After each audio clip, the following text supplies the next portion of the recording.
سجدے کی حالت میں کتنی انگلیوں کے پیٹ کا لگنا فرض ہے اور کتنی انگلیوں کے پیٹ کا لگنا واجب ہے اور کتنی انگلیوں کے پیٹ کا لگنا سنت مبارکہ ہے۔ الرحمن الرحیم، امید آپ سب خیر و عافیت سے ہوں گے اور امید آپ سب کو یہ بھی پتہ چل گیا ہوگا کہ آج کی ویڈیو میں ہم کیا جانیں گے۔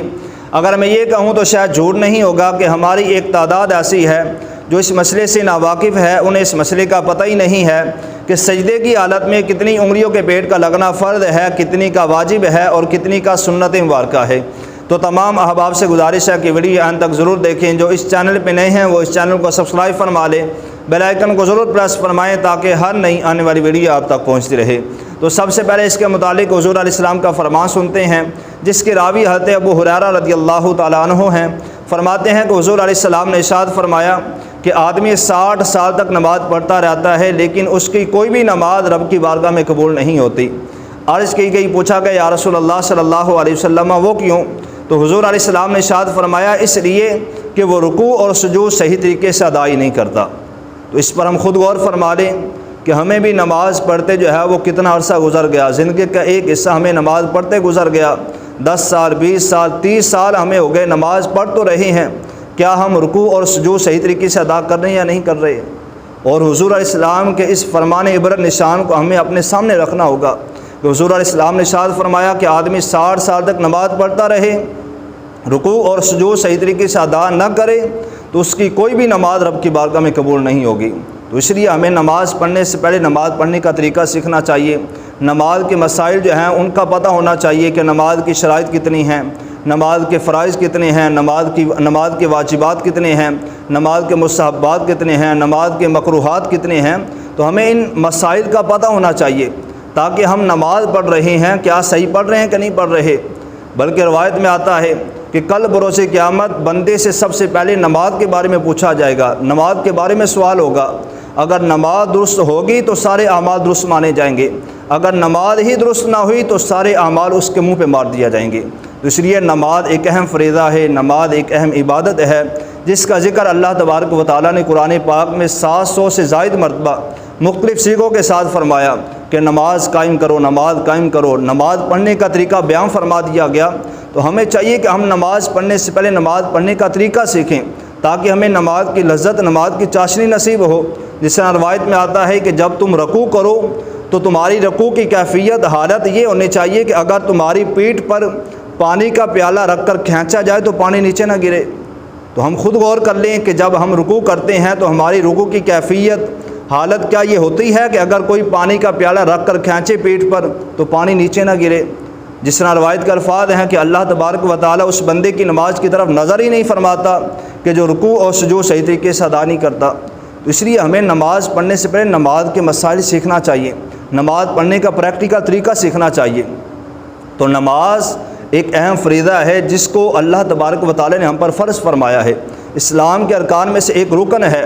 اگر کوئی اس کا انکار کرتا ہے تو بندہ کافر ہو جاتا ہے۔ اور حضور علیہ السلام نے ارشاد فرمایا کہ مجھے حکم دیا گیا کہ میں 7 ہڈیوں پر سجدہ کروں، 2 پاؤں کی، دونوں گھٹنے، دونوں ہاتھ، ایک پیشانی۔ ناک کی ہڈی اور پیشانی یہ 2 ہڈیاں ہیں بظاہر لیکن انہیں ایک ہی شمار کیا جاتا ہے۔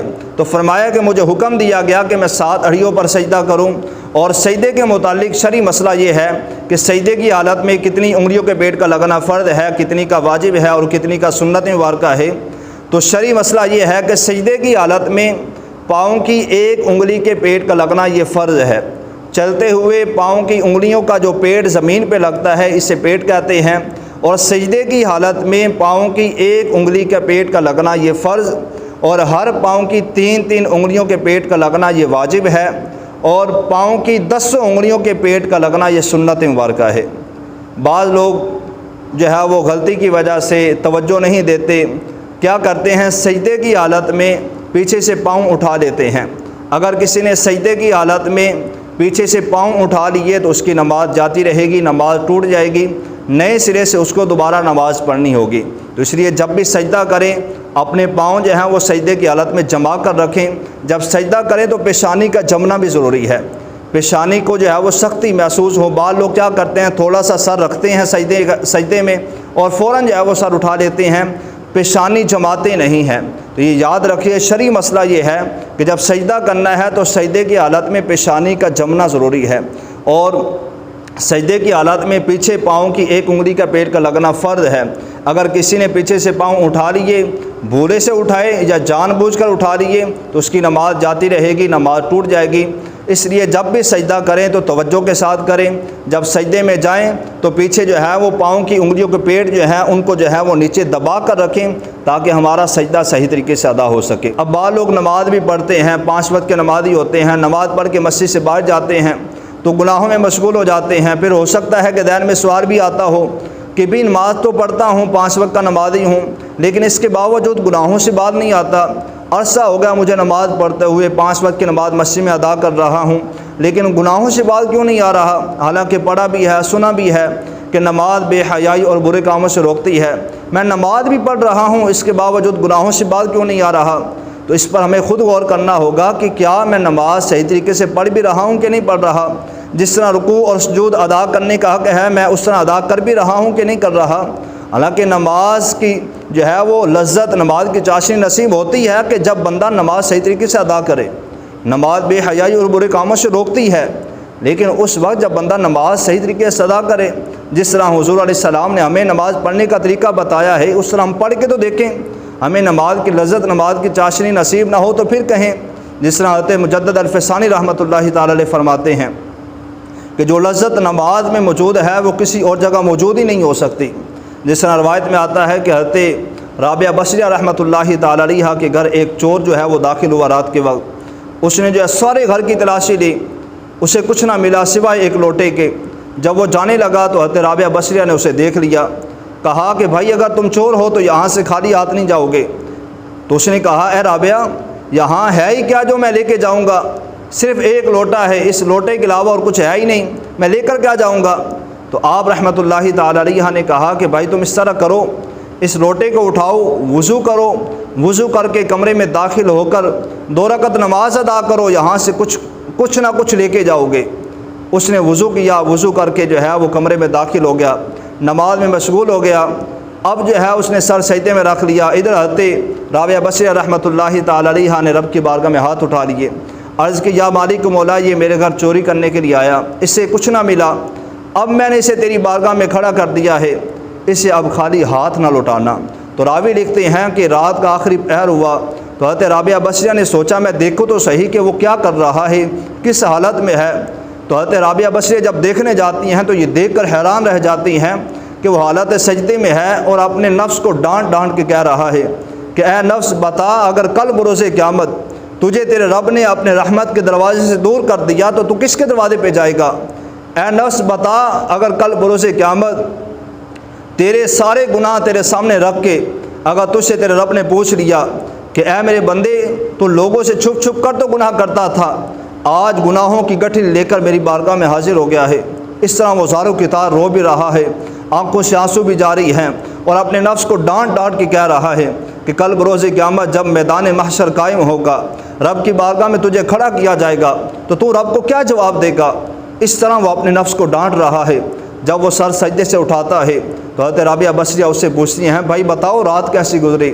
تو آگے سے کہتا ہے کہ میں عاجزی اور انکساری کے ساتھ رب کی بارگاہ میں کھڑا ہو گیا، میں نے جو ہے وہ رب کی بارگاہ میں توبہ کی، رب نے میری توبہ قبول فرما لی، مجھے اپنا قرب عطا فرما دیا۔ تو حضرت رابعہ فرماتی ہیں کہ اس کے بعد وہ اپنے چہرے پہ پریشانی کے آثار لیے وہاں سے چلا گیا۔ تو جب وہ گیا تو میں نے رب کی بارگاہ میں پھر ہاتھ اٹھا لیا، عرض کی یا مالک مولا، یہ آدمی تیری بارگاہ میں گھڑی بھر کھڑا ہوا، تو نے اسے اپنا قرب عطا فرما دیا، اس کے گناہوں کو معاف فرما دیا، اور میں کب سے تیری بارگاہ میں کھڑی ہوں، کیا میری معذرت قبول نہیں فرمائی؟ تو غیب سے آواز آتی ہے کہ اے رابعہ، ہم نے اسے تیری ہی وجہ سے اپنا قرب عطا فرمایا اور تیری ہی وجہ سے اس کے گناہوں کو معاف فرما دیا۔ نگاہ ولی میں وہ تاثیر دیکھی، بدلتی ہزاروں کی تقدیر دیکھی۔ یہ بات حقیقت ہے کہ جب بندہ اخلاص کے ساتھ رب کی بارگاہ میں کھڑا ہو جاتا ہے، جھک جاتا ہے، اپنا سر رب کی بارگاہ میں جھکا لیتا ہے، تو اللہ اس بندے کو اپنا قرب عطا فرما دیتا ہے، اللہ پاک اس بندے کے گناہوں کو معاف فرما دیتا ہے۔ اللہ فرماتا ہے کہ اے میرے بندے میری بارگاہ میں جھک جا، اگر تمہارے گناہ سمندر کی جھاگ سے بھی زیادہ ہوں گے تو میں تمہارے گناہوں کو معاف فرما دوں گا۔ لیکن شرط یہ ہے کہ جب بندہ رب کی بارگاہ میں حاضر ہو تو بندے کو اپنی جو ہے وہ دنیاوی معاملات، دنیاوی ٹینشنیں، دنیاوی کام سارے پیچھے چھوڑ کے آنے چاہیے۔ بس جب نماز پڑھنے کا وقت آ گیا، منادی نے ندا دے دی حی علی الصلاۃ او نماز کی طرف، حی علی الفلاح او کامیابی کی طرف، تو سارے کام کاج چھوڑ کر فوراً رب کی بارگاہ میں حاضر ہو جائیں، رب کی بارگاہ میں کھڑے ہو کر گریہ ازاری کریں، رب کی بارگاہ میں دعا کریں کہ یا رب مجھے عبادت کی لذت عطا فرما دے، عبادت کی چاشنی عطا فرما دے۔ جب بندہ دنیاوی معاملات، دنیاوی ٹینشنیں، دنیاوی رنگینیوں کو چھوڑ کر خالصتاً رب کی رضا حاصل کرنے کے لیے رب کی بارگاہ میں جھک جاتا ہے تو اللہ تبارک و تعالیٰ اس بندے کو اپنا قرب عطا فرما دیتا ہے، اس بندے کو عبادت کی لذت مل جاتی ہے، عبادت کی چاشنی مل جاتی ہے، پھر وہ دنیاوی لذتوں کو ٹھکرا کر رب کی بارگاہ میں جھک جاتا ہے۔